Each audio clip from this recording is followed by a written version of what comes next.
एक बैठक होती है 25 अगस्त को और दूसरी बैठक की तारीख तय कर दी जाती है 5 सितंबर। एक बैठक जो हुई वो जेपी नड्डा के नेतृत्व में होती है, जिसमें मोदी शाह गुट के विधायक, सांसद और बीजेपी के तमाम पदाधिकारियों को आमंत्रित किया जाता है। गलती से आरएसएस की समर्थित एक सांसद पहुंच जाती है, ऐसा दावा है, और उनके साथ जो बदसलूकी होती है उसको आपके अपने चैनल में दिखा दिया। लेकिन जैसे ही यह खबर आरएसएस तक पहुंचती है, वैसे 5 तारीख का ऐलान किया जाता है। 5 से 7 तारीख तक एक बैठक चलेगी, जिसमें सिर्फ और सिर्फ आरएसएस और आरएसएस से ताल्लुक रखने वाले बीजेपी लोगों के नेताओं को बुलाया जाएगा। यह स्पष्ट कर दिया गया। लेकिन अब सवाल इससे ऊपर का आकर खड़ा हो गया है। जो यह अदावत दो धुरियों में हो रही है, इन धुरियों की अदावत का नतीजा क्या निकलेगा? नतीजा क्या यह है कि मोहन भागवत भी इस्तीफा देंगे और नरेंद्र मोदी और अमित शाह भी। जी हां, खबर आज की यही है। सबसे बड़ी आज की आपको खबर दिखाने जा रहा हूं। कल तक यह कहा जा रहा था सिर्फ नरेंद्र मोदी साहब का इस्तीफा हो सकता है 17 सितंबर को 75 वर्ष होने के पूर्व। लेकिन 11 सितंबर को ऐसा क्या होने जा रहा है जिसकी वजह से हो सकता है मोहन भागवत खुद अपना इस्तीफा देकर नरेंद्र मोदी पर एक बहुत बड़ा दबाव बनाए।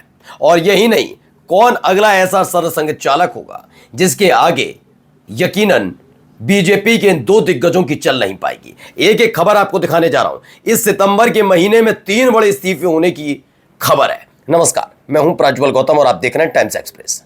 यह तो सबको पता है कि मोदी शाह ने जब बीजेपी को संभाला तो किस तरीके से पार्टी को आगे ले गए, वो अलग है मसला। लेकिन कैसे अपने आलोचक, अपने सलाह, मतलब जो पार्टी के बड़े नेता होने के नाते सलाह दे सकते थे उनको, जो सवाल उठा सकते थे, जो प्रश्न पूछ सकते थे, जो थोड़ा समझा सकते थे, इन तमाम नेताओं को 75 वर्ष पूरा होने का हवाला देकर साइडलाइन कर दिया। ये बीजेपी ने देखा कैसे लाल कृष्ण आडवाणी को, कैसे मुरली मनोहर जोशी और उनके समानांतर जितने नेता थे सब साइडलाइन कर दिए कि अब तो भाई 75 साल के हो गए ना, जरूरत नहीं, चुप रहना। हो बीजेपी, आपके नाम के आगे बीजेपी नेता ही लिखा होगा, लेकिन चुप्पी साध कर बैठना, फालतू की सलाह ना हमें आकर देना और ना मीडिया में खड़े होकर कुछ बोलना, यह ध्यान रखना। आपने देखा हो कभी आडवाणी ने सलाह नहीं दी, मुरली मनोहर जोशी भी ज्यादा नहीं बोलते। अब वही 75 वर्ष की सीमा इनके सामने भी आ गई। और अब खबर क्या है? खबर यह है कि 75 जो ये बरस है, ये 75वां वर्ष सिर्फ मोदी साहब के लिए नहीं है, ये मोहन भागवत साहब के लिए भी है। तो खबर क्या है पहले देखिए। केपी ओलक ने बहुत अच्छा लिखा है, पढ़िए। इंद्राय स्वाहा तक्षकाय स्वाहा इंदमम नमम। संघ प्रमुख मोहन भागवत ने अपनी आहुति देकर मोदी इंद्राय स्वाहा, शाह तक्षकाय स्वाहा के साथ साथ खुद जन्मेजय स्वाहा की आहुति। इसका मतलब जरा उन्होंने कैसे करके समझाया। स्वाहा का मतलब अग्नि में भस्म हो जाना है, या अग्नि में देवताओं को दी जाने वाली आहुति है। लेकिन वह जिस, यानी केपी मलिक कहते हैं कि इंद्राय स्वाहा, तक्षकाय स्वाहा और जन्मेजय स्वाहा की बात कर रहे हैं, वो जो फॉर्मूला इस समय अपनाया जा रहा है उसको लेकर है। इनका कहना है थोड़ा सा राजनीतिक गणित समझने की जरूरत है।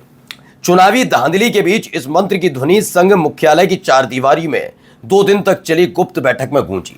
आपके अपने चैनल ने दिखाया था कि कैसे आरएसएस की एक गुप्त मीटिंग होती है। ये गुप्त मीटिंग बीजेपी को चुभती है। उसके बाद एक बड़ी मीटिंग जबलपुर में बुला ली जाती है। फिर उसके बाद एक और मीटिंग होने बाद जा रही है 5 तारीख को आरएसएस की, इस बार खुल्लम खुल्ला कहां, 5 सितंबर को जोधपुर में, जिसकी आवाज अभी तक बाहर नहीं आ सकी। क्योंकि अगर ये आवाज बाहर आ गई तो राजनीतिक भूचाल आना तय है। वो आरएसएस की जो गुप्त मीटिंग हुई थी जिसमें 100 एमपीज, मैंने आपको बताया ना 100 सांसद उसमें शामिल हुए हैं, उसी का जिक्र ये कर रहा है। बीजेपी के ऐसे 100 सांसद हैं जिन्हें बुलाया गया था, आइए मिल लेते हैं, बारे आप देख लीजिए क्या क्या है, कैसे करना है अब आगे, क्योंकि कॉन्स्टिट्यूशनल क्लब में तो कर ही चुके थे। अब इसमें पूरी कहानी ये बताया है। दरअसल संघ के संजय जोशी को पार्टी अध्यक्ष बनाना चाहते हैं, जिससे ना बनाने से आहत है। और संघ प्रमुख मोहन भागवत ने अपनी आहुति देकर मोदी इंद्राय स्वाहा और शाह तक्षकाय स्वाहा के साथ साथ खुद जन्मेजय स्वाहा की आहुति भी होने की चुनौती देती है।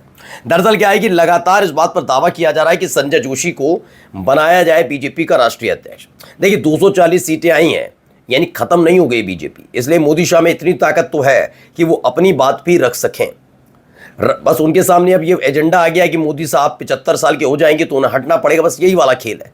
अदरवाइज अगर आप जाकर देखेंगे तो मोदी शाह की भी सुनी जाती है। ऐसा नहीं कि हर काम यह है कि आए जब आरएसएस ने कहा इसे हटाओ तो वो हटाओ, उसे लगाओ। यही है कि अब ये तलवारें खिंची हैं दोनों तरफ से। तो आरएसएस की तरफ से लगातार दावेदारी की जा रही है कि संजय जोशी को बनाया जाए। यह बात सच है कि आरएसएस की पसंद का व्यक्ति ही राष्ट्रीय अध्यक्ष बनेगा, लेकिन यह बात भी सच है कि उसमें सहमति भी मोदी शाह की होगी। यह बात भी सच है अभी तक। तो इसीलिए बात निकल कर आई, आरएसएस चाहते हैं कि संजय जोशी को राष्ट्रीय अध्यक्ष बनाया जाए, लेकिन इसके लिए मोदी शाह तैयार नहीं, क्योंकि नरेंद्र मोदी साहब के साथ 36 का आंकड़ा संजय जोशी का है। लेकिन माना अब यह जा रहा है मोहन भागवत अपने पद की आहुति राष्ट्र के हित में देने को तैयार है, यानी कि वो छोड़ने जा रहे हैं पद, और उनके जाने का मतलब है मोदी और शाह की आहुति भी डलेंगी, यानी पीएम मोदी और गृहमंत्री अमित शाह की कुर्सी भी डोल रही है, यानी दोनों को इस्तीफा देना पड़ेगा। वो अकेले नहीं डूबेंगे। वो कहते नहीं है हम तो डूबेंगे सनम, तुम्हें भी ले डूबेंगे। तो उन्होंने कहा मैं अकेला नहीं डूबूंगा, मैं खुद इस्तीफा दूंगा और तुम दोनों को भी ऐसी हालत में लाकर खड़ा कर दूंगा। मेरे नाम के आगे भी पूर्व सरसंघ चालक होगा, तुम्हारे नाम के पद के आगे भी पूर्व प्रधानमंत्री होगा, तुम्हारे दोस्त के नाम के आगे पद के आगे पूर्व गृहमंत्री होगा, उनको भी कैबिनेट में, और तुम्हें सरकार का मुखिया नहीं रहने दूंगा।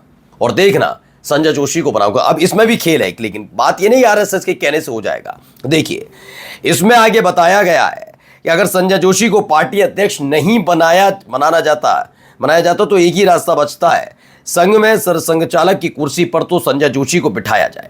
अगर ऐसा हुआ तो वे लोग संघ में बगावत भी कर सकते हैं जो मोहन भागवत के बाद उनकी जगह लेने की उम्मीद लगाए बैठे।